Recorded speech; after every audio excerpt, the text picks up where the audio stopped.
गीता ज्ञान का आध्यात्मिक रहस्य जो सदियों से विलुप्त रहा, जिस ज्ञान से हर अर्जुन रूपी आत्मा को सद्गति, भीष्म पितामह को मुक्ति और जिससे स्वधर्म ने अधर्म पर विजय प्राप्त की, उस परमात्म ज्ञान की सत्य व स्पष्ट व्याख्या के साथ सभी संशय दूर करने श्रीमद् भागवत गीता कहीं सबकॉन्शियस माइंड में उसके हार ये है कि शायद ये जो खड़े अपने प्राण न्यौछावर करने के लिए खड़े। अरे भैया, जब लड़ने आए तो जरूरी है कि प्राण न्यौछावर ही करें। त्यक्त जीविता से मनोविज्ञान पता लग रहा है कि उसको कहीं कोने में छिपी है बात कि हार तो जाएंगे भीम और अर्जुन से, हम कहाँ जीतने वाले। तो अन्य चाव है, अन्य और भी वह माने बहुत सारे सूर हैं। मद अर्थे मेरे लिए, अर्थे माने लिए, मद माने मेरे, त्यक्त त्यक्त माने त्यागना, और जीविता जीवन त्यागने के लिए खड़े हैं। नाना शस्त्र प्रहरणा सर्वे युद्ध विशारद, और सबके सब नाना प्रकार के शस्त्र में प्रहार करने में निपुण हैं, बड़े बड़े युद्ध में विशारद किए हुए सब शस्त्र में। 10वां है अपर्याप्तं तद अस्माकं बलं भीष्माभिरक्षितं पर्याप्तं तवेदं तेषां बलं भीमाभिरक्षितम्। अब ये 10वां श्लोक ऐसा श्लोक है, इसको कूट श्लोक कहते हैं। जब वेदव्यास जी गीता के लिए अग्रसर हुए तो उनको लगा कि एक मैं बोलता जाऊंगा, कोई लिखने वाला चाहिए। तो लिखने के लिए उनको गणेश जी मिले। गणेश जी को उन्होंने विनय किया कि आप लेखन कार्य करते जाएं और मैं बोलता जाऊंगा। गणेश जी ने एक शर्त रख दी कि आप धारा प्रवाह बोलिएगा, मेरी लेखनी रुकनी नहीं चाहिए। रुक गई तो रुक गई, फिर हम चले जाएंगे। और उन्होंने सोचा ये तो बड़ी विकट समस्या है, श्लोक बनाना बोलना बड़ा कठिन हो जाएगा।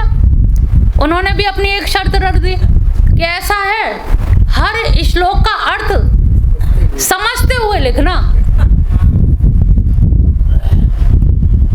उन्होंने कहा ठीक है।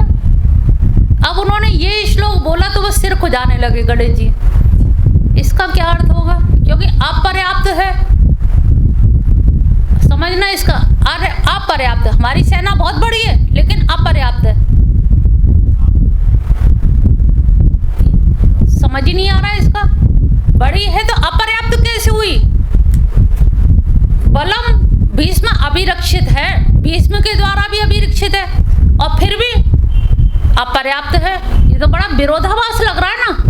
भीष्म जैसे योद्धा के द्वारा जिनको कोई हरा नहीं सकता, अगर शकुनी को आगे करके कन्हैया की नीति कृष्ण नीति ना होती, कृष्ण नीति का शॉर्ट फॉर्म जानते हो, कृष्ण नीति, कृष्ण की जो नीति है ना, वो ऐसी नीति है कि उनकी नीति के आगे कोई जीत नहीं सकता। जो भीष्म से अभिरक्षित है, और भीष्म से अभिरक्षित होने के कारण, घिरी हुई होने के कारण वो सेना नायक हैं, सेनापति हैं। सेनापति होने के नाते फिर भी अपर्याप्त है।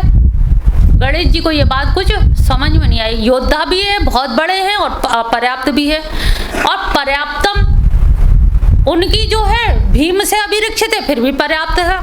ये बड़ा विरोधाभास है दोनों चीजें। तो गणेश जी को थोड़ा सा टाइम लग गया। इसको कूट श्लोक कहा जाता है। महाभारत में 8800 श्लोक कूटनीति के हैं। और इसमें कूट श्लोकों में क्या हुआ कि गणेश जी को थोड़ा सा सोचने में अकल लगानी पड़ी, और अकल लगाने में उन्हें टाइम लग गया। और टाइम लग गया तब तक उन्होंने एक श्लोक बना लिए वेदव्यास जी ने। इतने में उनकी पूरी लेखनी चलती रही, रुक नहीं पाई। इस तरह से एक गीता पूरी महाभारत हो पाई।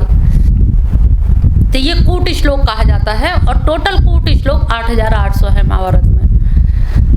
तो हाँ, वैसे तो अब 8800 में तो बुद्धि अटक गई। अब बुद्धि अटक गई, उतने में उन्होंने अपना काम कर लिया। तो हमारी भीम अभिरक्षित है इधर और उधर भीष्म अभिरक्षित है, यानी कि इधर भीम को मान के चल रहा है और उधर भीष्म को, और भीष्म के द्वारा अभिरक्षित हो सेनापति है, इसलिए वो अपर्याप्त नहीं भी फिर भी अपर्याप्त है। तो वो उसका जो गूढ़ रहस्य है उसको समझने में थोड़ा सा कूट तो है ये थोड़ा, हाँ संदेह भी नहीं है, एक विरोधाभासी चीज़ों को कहा गया है, और विरोधाभास ऐसी चीज़ कही है कि मतलब स्पष्ट भी हो रहा है लेकिन नहीं भी, क्योंकि दोनों चीज़ ऐसी हो गई कि भीष्म में कोई कमी नहीं है, अच्छे सेनापति हैं, लेकिन फिर भी उनसे ये तालमेल नहीं बैठ रहा अपर्याप्त शब्द का, और पर्याप्त का भीम से नहीं मिल रहा, भीम और भीष्म में बहुत अंतर है, मतलब वो एकदम बुद्धिजीवी, ये एकदम थोड़ी सी बुद्धि में जड़ता, तो बलशाली तो खैर भीम भी कम नहीं है, तो ये थोड़ा सा उन्होंने टिपिकल कर दिया, विरोधाभासी कर दिया। 11वां श्लोक है, अयनेषु च सर्वेषु यथा भागम अवस्थिता भीष्ममेवाभिरक्षन्तु भवन्तः सर्व एव हि। अयनेषु च सर्वेषु, हमारी ये जो सभा है, जो सेना है, जो भीष्म के द्वारा अभिरक्षित है, सेनापति हैं भीष्म, लेकिन यहाँ पर जो मुख्य द्वार हैं उन सारे द्वारों पर भी ऐसे जो लगाए गए हैं, एक से एक सुदृढ़ सेनापति नायक लगाए गए हैं, लेकिन अपर्याप्त कहने का ये भी एक अर्थ है कि क्योंकि जो भीष्म हैं उन्होंने ये प्रतिज्ञा या पहले ही एक शर्त रख दी थी कि युद्ध में यदि शिखंडी आगे आ गया, और शिखंडी पूर्व जन्म में स्त्री था और मुझे अवगत है और स्त्री रूप रह चुका है, अब उसने पुरुषत्व लिया है, द्रुपद का पुत्र है और वो युद्ध में आया है, अगर वो स्त्री रूप पहले अम्बा के रूप में रहा है, अंबिका अम्बालिका जो थे, अगर वो आ गया तो उसके स्त्री रूप पर मैं प्रहार नहीं कर पाऊंगा, क्योंकि क्षत्रियों का ये धर्म नहीं है कि वो स्त्री पर शस्त्र प्रहार करें। तो यहाँ पर यथा भाग अवस्थिता, यानी कि यथा जगह जगह पे मैंने ऐसे लोग लगाए हैं कि आप उन सारे द्वारों से किसी भी तरह से शिखंडी को अंदर ना आने दें। अगर अंदर वो आ गया, शिखंडी अंदर आ गया, तो भीष्म का पतन पराभव निश्चित है, क्योंकि वो उस पर शस्त्र प्रहार नहीं करेंगे।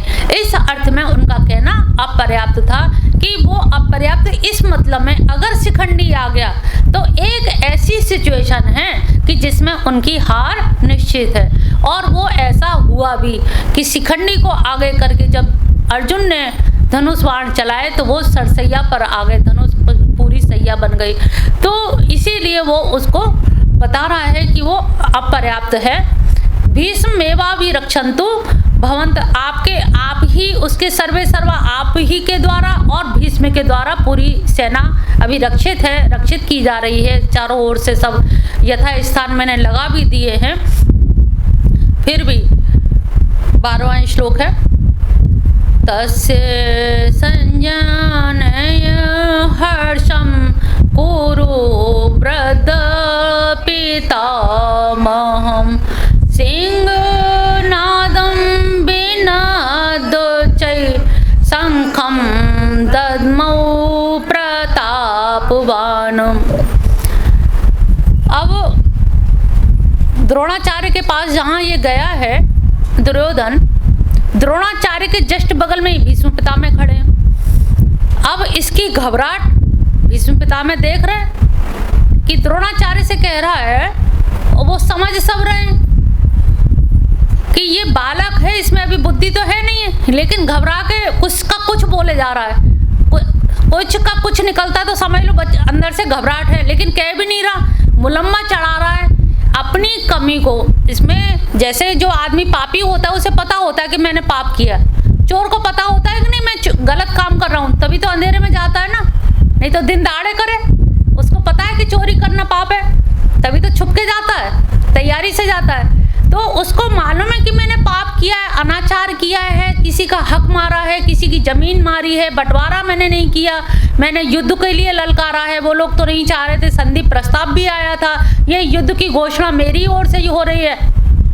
चाहता तो मैं भी शांति की स्थापित कर सकता था, मैंने ही नहीं चाहा। वो सब जान रहा है। कहते ना, हमने कहा ना, ज्ञान है सबके अंदर, ज्ञान वास्तव में सबके अंदर है, लेकिन कोई ज्ञान को जागृत कर लेता है, कोई उस पर आवरण चढ़ा देता है। तो यहाँ पर उसका आवरण चढ़ा हुआ है, लेकिन कहीं ना कहीं से, जैसे कपड़े के नीचे दिया जलाओ तो कहीं तो प्रकाश थोड़ा दिखता ही है, ऐसे ही दिया तो जल रहा है, ज्ञान का, जीवात्मा का दिया तो जल रहा है, लेकिन थोड़ी थोड़ी कहीं झलक मिल जाती है, और किसी ने आवरण हटा दिया तो पूरा प्रकाश हो रहा है। तो यहाँ पर दुर्योधन के अंतस्थल में, अंतः मनस में भी ऐसे ही प्रकाश मालूम है कि मैंने गलत किया है, मैं पापी हूँ, मैंने अनर्थ किया है, अपने भाइयों का हिस्सा मारा है, इसीलिए उसके अंदर हीन भावना है। और ये भी है कि मैं कुछ गलत करने जा रहा हूँ, हो सकता है मेरी जीत ना भी हो, और उधर कृष्ण है, और कृष्ण जहाँ होते हैं वहाँ जीत होती है, इसलिए हो सकता है मेरी जीत ना भी हो, लेकिन वो द्रोणाचार्य को, अपने गुरु को संभालने में लगा हुआ है। और भीष्म पितामह से अभी कुछ नहीं कहा, जबकि बगल में ही खड़े हैं। भीष्म पितामह समझ रहे हैं, वो समझ रहा है कि ये तो अपने घर के, ये कहाँ जाएंगे। द्रोणाचार्य जा सकते हैं क्योंकि ये गुरु हैं, और इन्होंने अर्जुन को पारंगत किया है, और सर्वोत्कृष्ट पारंगत किया है। एकलव्य का अंगूठा तक ले लिया अर्जुन के लिए। अगर हो सकता है ये कहीं पलायन ना कर जाए, और अर्जुन के पक्ष में ना चले जाए, और अर्जुन के पक्ष में चलेगा तो भीष्म पितामह अकेले रह जाएंगे, कहीं वो भी ना खिसक जाए, क्योंकि अर्जुन सबको प्रिय है, और अर्जुन सबको प्रिय, कहीं ये खिसक गए तो मेरी तो पूरी डामाडोल हो जाएगी। नहीं है, नाविक ही है ये तो, मजदार के खिवैया, यही चले गए तो फिर क्या होगा। तो पहले तो उसने द्रोणाचार्य को, आचार्य को प्रसन्न किया।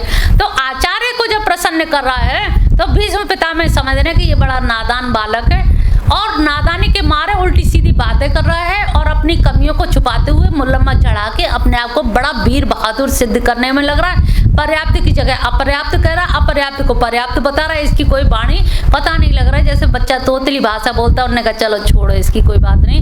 उन्होंने क्या किया, तब से उसकी बातों को देखते हुए उन्होंने तुरंत कुरु वृद्ध पितामह, कुरु वंश के जो वृद्ध पितामह थे, भीष्म पितामह, उन्होंने शंख निनाद कर दिया। इससे इसका कम से कम जो मनोबल डिप्रेशन में जा रहा है, दिल बैठा जा रहा है, कहीं ऐसा ना हो कि कहीं एकदम ही दिल बैठ जाए, क्योंकि दिल बैठना यानी कि डिप्रेशन होना या हतोत्साहित होना, ये उत्साह सब जगह जरूरत होती है, नाचने और युद्ध में ही जरूरत नहीं है, उत्साह हर काम के लिए जरूरत पड़ता है। उत्साह की, मनोबल की जरूरत हर जगह होती है, और यहाँ पर उत्साह के लिए भगवान, इन्होंने भीष्म पितामह ने जो शंख बजाया, इसीलिए कि इसका मनोबल ना गिरे, इसका उत्साह बना रहे। और मनोबल की इतनी जरूरत होती है, जैसे जब शल्य मामा को इसने खुश कर लिया और वो प्रसन्न हो गए, तो उन्होंने कर्ण का सारथित्व स्वीकार कर लिया, कर्ण के सारथी बन गए। तो कृष्ण भगवान ने एक ही बात कहा उनसे कि मामा आप उनके पक्ष में चले तो गए हो, उनके पक्ष में तुम चले तो गए हो, एक काम करना। कहले क्या? कहले बने रहो उनके पक्ष में, लेकिन जब जब कर्ण मतलब आगे बढ़े और अर्जुन बाण चलाए तो झट से कहना अरे कर्ण तुम कहाँ हो अर्जुन के आगे, तुम किसी लायक नहीं हो, कहाँ अर्जुन कहाँ तुम, उसके नैया के खिवैया कन्हैया, तुम्हारा कौन है? दुर्योधन जैसा पापी। कहले तुम उसका मनोबल गिराते रहना, कुछ ना करना, ना तुम युद्ध करना, ना हमारी प्रशंसा करना, हमारा कुछ ना करना, कोई सहयोग ना करो। देखिए ये भी कितना बड़ा सहयोग है, ये सहयोग ज्यादा है कि मनोबल गिरा दो, हमारी कुछ प्रशंसा नहीं करना, उसी कहना अरे कहाँ वो और कहाँ तुम। अब ये तो इतना वृहद रूप है, अरे कहाँ वो, अरे कहाँ तुम, इतना ही बहुत है समझदार के लिए। तो कृष्ण का केवल मनोबल गिराना, क्योंकि खेल मनोबल का ही होता है, समझ लो हर जगह, चाहे दाम्पत्य जीवन हो, चाहे संसार का हो या जगत का हो, चाहे भक्ति का हो या ज्ञान का, मनोबल का ही सारा खेल है।